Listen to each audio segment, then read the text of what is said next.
Hello, and welcome to Aging Insights. I'm Melissa Chalker, Executive Director of the New Jersey Foundation for Aging. We're proud to bring you this program in partnership with our friends at the Piscataway Community TV station. And because of their help, we've been able to think outside of the box and still bring you new content while practicing social distancing and staying safe at home. We hope that you're staying safe as well. But safety can have a couple of different meanings. Today, we're going to be having a conversation with Neva Pryor, the Executive Director of the Council on Compulsive Gambling of New Jersey. And she's going to describe to us what problem gambling is and how we can all remain safe and responsible during this time at home when we might be looking for more things to do to keep us busy. So, hi, Neva. How are you today? I'm doing great. It's a nice sunny day. Terrific. Yeah, those are the days we hope for, right? So I'm so thankful for you for making time during all of this to speak with me for this episode of Aging Insights, where we're going to talk about your important work and certainly how it's being impacted now. So first, if you could tell me a little bit about the organization that you work for and the work that you all do there. Okay. I'm the Executive Director of the Council on Compulsive Gambling of New Jersey, and a lot of people know us as 800 Gambler. What we do, our main focus is to heighten awareness of problem and disordered gambling. So our main issue is to make sure that everybody in the state of New Jersey knows that there is help and hope for problem and disordered gambling. We also offer treatment services. We have a whole line of treatment providers. So we also do that, but public awareness is our main thrust.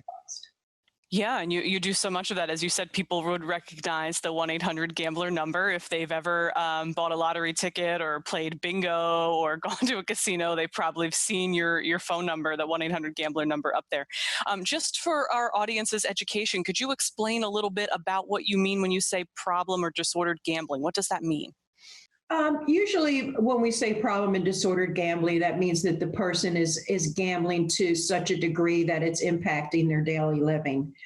A lot of times you'll see it as an economical issue first. And I won't even say first, but I'll just say that that is one of the larger impacts, but it also impacts the person personally. And I try to equate gambling to drug and alcohol to make people understand. So just like a person who had a substance use disorder, the gambler is preoccupied all day with gambling. When am I going to be able to get my lottery ticket, or when am I going to be able to, well, before it was go to the casino, but now we're turning to the internet. So it's that kind of thing. You'll see that they'll be anxious, they'll be irritable. They'll even, especially with seniors, what we see is a lot of times they won't fill their prescriptions or buy food because they want to gamble. And go ahead. Oh, no, I was just going to say that's what you sort of mean. That's part of that economic impact, right? Yeah. That they start making decisions about their finances. Oh, I won't fill this prescription, or I won't buy this, or I won't go to this doctor because I want to use that money for gambling, right? Exactly. And they'll gamble away their pensions.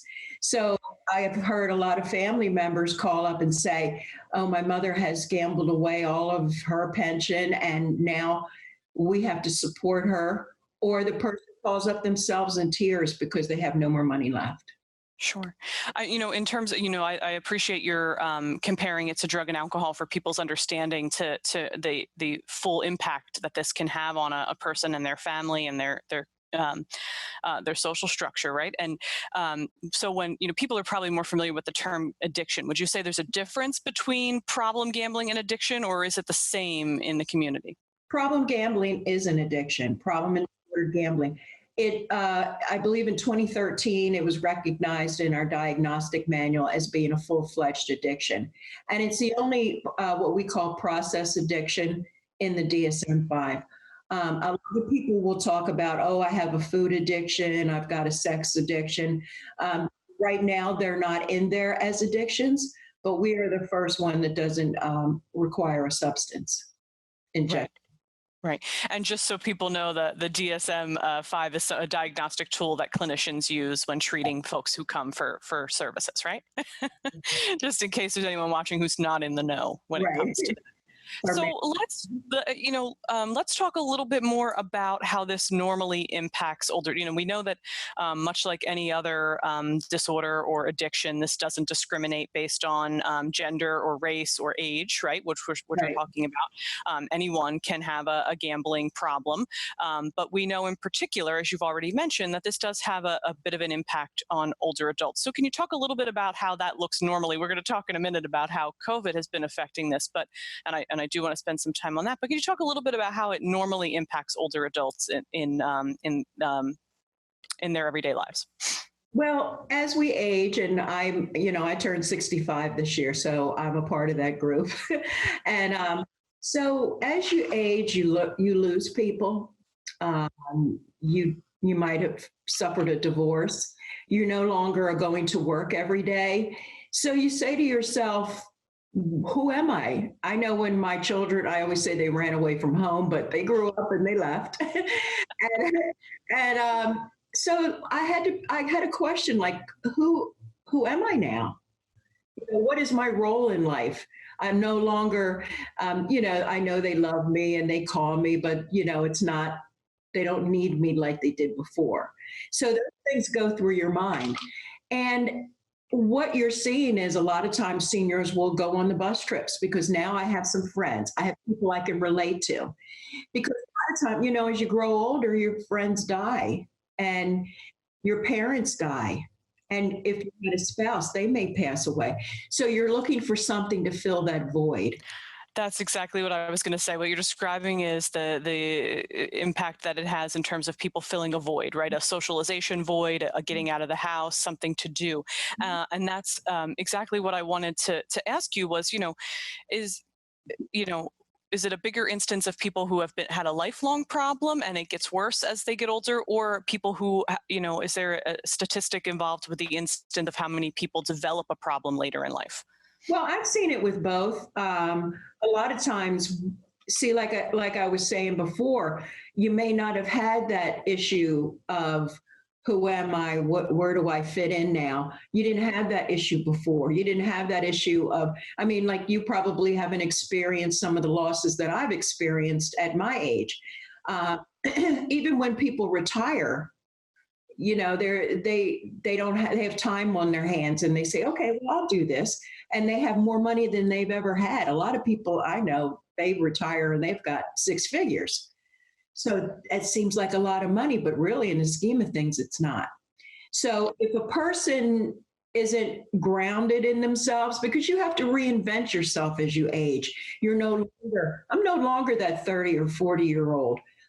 I'm now a different person. So now I have to, instead of looking outside of myself to make myself happy, I have to look within. And that is not an easy job. I mean, I've seen so many people have difficulty with that. Yeah.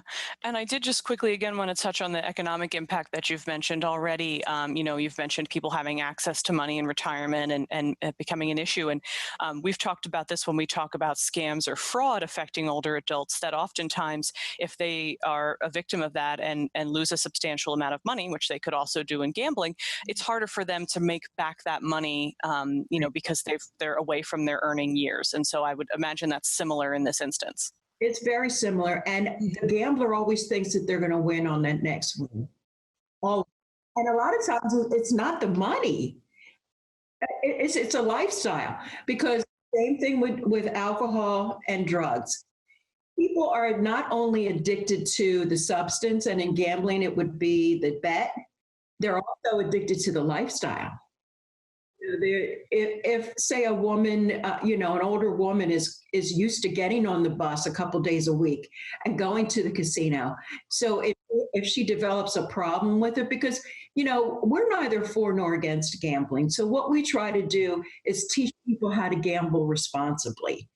So if I'm taking all my money down there, I'm going to spend a lot of my money. So we tell people only take a little bit. But if I have a problem with gambling and then all of a sudden that's taken away from me, the camaraderie of my friends is no longer there, then what do I do? Exactly. Yeah, that's a big piece of it, and I appreciate you highlighting that. I did want to switch a little bit to talk specifically about how what we're going through right now with COVID-19 is impacting this issue, and if you could explain a little bit maybe about what you're seeing in terms of people who are, being advised to stay at home, who might have normally gone to a casino, and what sort of impact online gambling has had. By the way, I appreciate you saying you're not for or against gambling, but teach responsible gambling. So perhaps you could also mention that when talking about online gambling. See, we're here so that if you do develop a problem, we can help you. And the only time you'll hear me speak out is if it's illegal gambling or if I feel like the gambling is going to harm people, that there's something about it that's harming people. And I always put in I want to make sure that people are aware of what could possibly happen. So right now, the interesting thing is I'm not seeing an increase in lottery, and I'm seeing an increase in internet gaming. So what that tells me is I'm thinking that maybe, well, the seniors, the biggest nightmare I've had since I've been here is this internet. Because my son calls me boomer. Oh no, tell him it's ageist. Because finally I figured out how to order something on Grubhub, it's that is a challenge for us. So, I'm not going on because there is a courier service online where they could get lottery tickets. So we're not seeing an increase in that, and we're not seeing an increase as far as even purchases to lottery. So, and I don't know how many seniors would be doing internet gaming. So I think it's going to take a little while to really see exactly the demographics. I have some of the information back on the helpline because we're not in the office. So our helpline goes to Louisiana. That's our call center. So usually before we would take the calls during the day, but now they're all going there. So we have to depend on their information. So, but anecdotally, what we're seeing is increase in internet and not so much in lottery, which is kind of good, I think. Sure. So do you have any concerns about how those services are being marketed, or any tips for people on how to maybe be cautious when attempting online gambling? Well, a lot of the platforms are decreasing limits, which is good, daily limits on how much you can gamble. And then there is a self-exclusion where if you feel like the gambling is getting out of hand, you can self-exclude from internet gaming. But what I tell people is just be careful. Don't do the same thing as if you would do when you went to the casino. Limit the amount of time that you're doing on it, because there's some people who are on it all day, or go to the casino and they'd wake up from their their gambling, and it's the next day. So what we want to do is tell people to limit the amount of time, limit the amount of money. Of course, the internet gaming sites are overly advertising because that's their business. There's also tips on the internet about how to internet gamble. So that's the kind of thing that we need to look at, that we need to make sure that we're in everybody's face as far as where they can go for help. Yeah, exactly. And so that's exactly it. And where they can go for help is to call 1-800-GAMBLER, correct? And also go to our website, because every week we're doing a webinar, and you don't have to be a clinician or working in the field. You can be just an everyday person. Go on our website. We have videos. We have weekly webinars that we're doing. We have fact sheets. There's a 20 questions there. If you feel like you might have a problem, we have clinicians that are listed there. And also, as you'll see with all the anonymous groups, they're doing it over the phone because the rooms have been closed. So there's a wealth of information at 800gambler.org. Great. And is there any other tips that you would give someone, or in particular a loved one who might be noticing some of the signs that you've mentioned, and what they can do to reach out to that person and offer or suggest help? Sure, and this is for everybody. I meet with my staff weekly because I want to make sure they're okay. I want to make sure, because I'll tell you, the first couple weeks was a little difficult because, first of all, you're thrown into doing business in a different way. My God, what do I do? I've never been faced with something like this before. So how am I going to acclimate myself to that?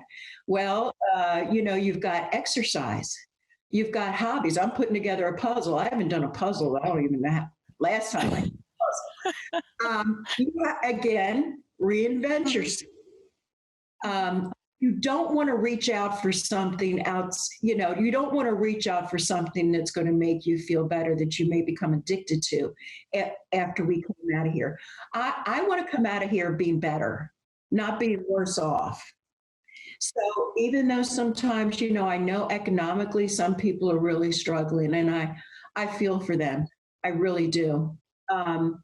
But so they may come out not so great, but you've got to figure out ways to cope. Sure. Yeah. No, I think that's great advice in terms. 24 hours a day, 7 days a week. That's great. That's great, and thank you for sharing that. That the 1-800-GAMBLER is a 24/7 service. Any time of the day or night, any day of the week, you can call and someone will be there for support. And thank you for sharing the information about your website. I didn't know that you also had. I knew there were resources there, but it's nice to know about the videos and the webinars that people can visit. If you could just before we wrap up, list again for the folks watching some of those signs and symptoms to look for if they think someone they know might have a problem. Well, a lot of times you'll see it is very similar. Person will be gone for a period of time. The person is preoccupied with, when can I gamble again? Just like the person who is doing drugs. They might be agitated because they can't go to get their drug of choice. It's the same thing with the gambler. You might see a person spending a lot of money where before they didn't. They might be taking away from the family economic and resources. And the same thing as the person with a substance use disorder will do the same thing. So if you see a behavior change, because that's where we always look for, is there a marked behavioral change? Because with gambling, it's more of a behavior-driven type of thing, more so than a chemical ingestion. And people go through withdrawal. They'll be agitated. They'll be angry because you've taken away their lifeline. People escape to gamble. I don't like what's going on in my life, so I do, like, I exercise. That's one of the things that I do, and that's a healthy kind of lifestyle to live. Sure. I love that. I love that in between this, you've also been giving people tips about other things they could be doing with that energy or with that anxiety, right? Is exercise, do a puzzle, start a new hobby, learn something. Neva, I really want to thank you again for spending your time with us today and talking about this really important topic. And I hope that our viewers have enjoyed and learned as much as I have from our conversation. So thanks very much. Can I just add one more thing before I Please go? do. I'd like to wrap up my interview saying, if you or someone you know has a gambling problem, please call 800-GAMBLER. We offer support, treatment, and hope. We're just a phone call or click away. Beautiful. I couldn't have said it better myself. Thank you again so much. I really appreciate it, Neva. My honor.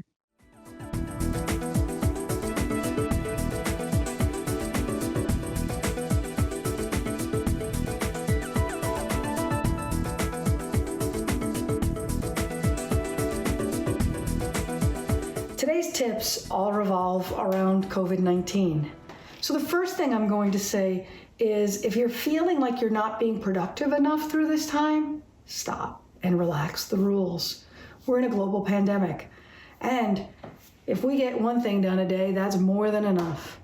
Be kind to yourself, be kind to those around you, and practice some self-care. In our daily rat race, we rarely get the opportunity to spend this much time with our families or to take a nap during the day, or to sleep that extra hour that we probably need. So take that time to do that self-care. That's going to be the most important thing you can do. Doing your daily routine is probably the next best thing you could do.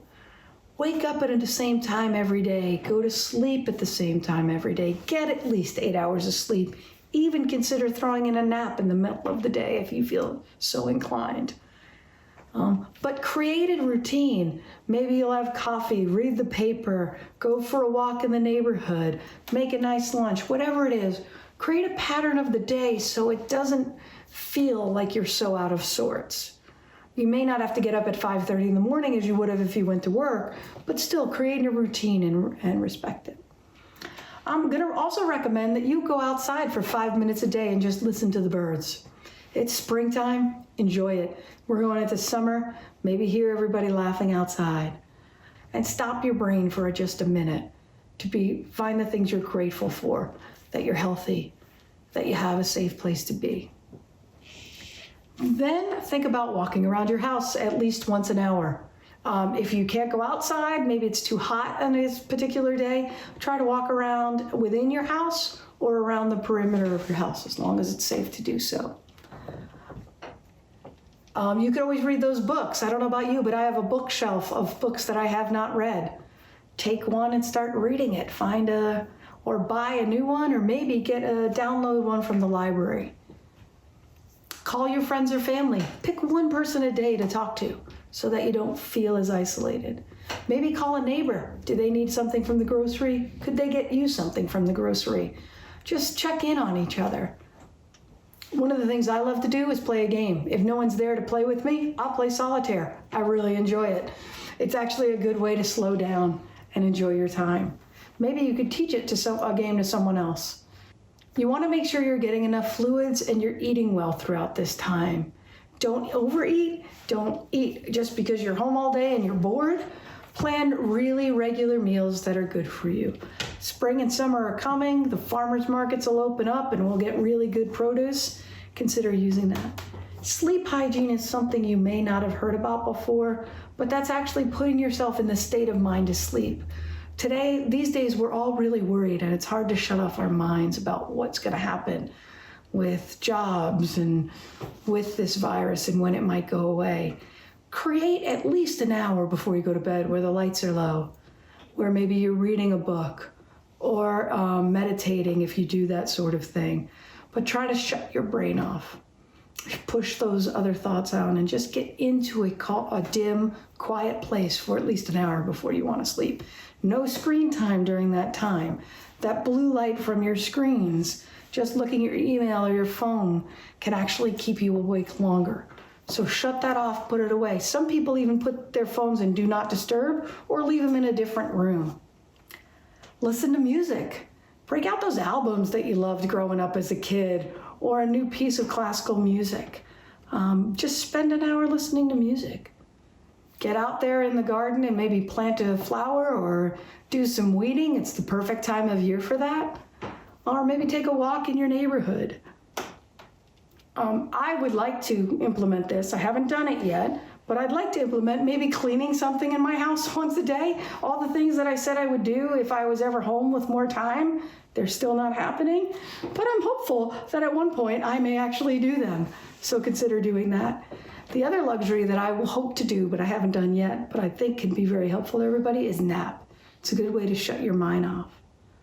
Or bake or cook something special a couple days a week. If you don't want to eat it for yourself, cook it for a neighbor. Bake it for some other folks that might need it. You might want to do a craft. I'm really not good at them, but if you want to do them, go ahead. Knit, do needlepoint, whatever you might want to do, or do puzzles. That's up my alley. Word searches, the crossword puzzle in the paper maybe, or even a jigsaw puzzle. Do a series of jigsaw puzzles. I have a number of friends from my church who are actually swapping jigsaw puzzles. As they finish one, they pass them along. Some people like to color. If you like to do some coloring books, feel free. A lot of people are doing that. Another thing to do is just be quiet and do some deep breathing. If you feel that your mind is starting to race, take a deep breath in And what we like to call, I like to do either a belly breathing or a pursed lip breathing. And that's where I breathe in through my nose like I'm smelling the flowers for a count of 4, and then blow out a candle for a count of 7. If you do that 10 times, it'll slow your mind and your heart. So do that deep breathing and it'll just calm you down. And the other thing is to remember to appreciate the small moments each day. Maybe you found something particularly funny, or a good friend called, or you wrote a letter to a friend. Enjoy that. Be grateful for the little things that you find every day, and spend more time in gratitude than worry. Those are your tips to try to maintain your physical and mental health during this unprecedented time. Stay well, be healthy. Thank you for watching this episode of Aging Insights. For more information and to watch previous episodes, please go to our website, www.njfoundationforaging.org, and click on the Aging Insights page. We hope that you learned something today from our conversation with Neva. I know that I did. I certainly appreciate her time and her expertise. And remember, if you or someone you know have a problem, call 1-800-GAMBLER. And also, if you are in need of services during this time or just have general questions about growing older in your community, please contact your county office on aging. They are there to help, and you can reach them at their hotline, 1-877-222-3737. Aging Insights is a production of the New Jersey Foundation for Aging, and we're grateful for you for tuning in. We hope you've enjoyed this episode and that you'll tune in again next time. Thanks for watching.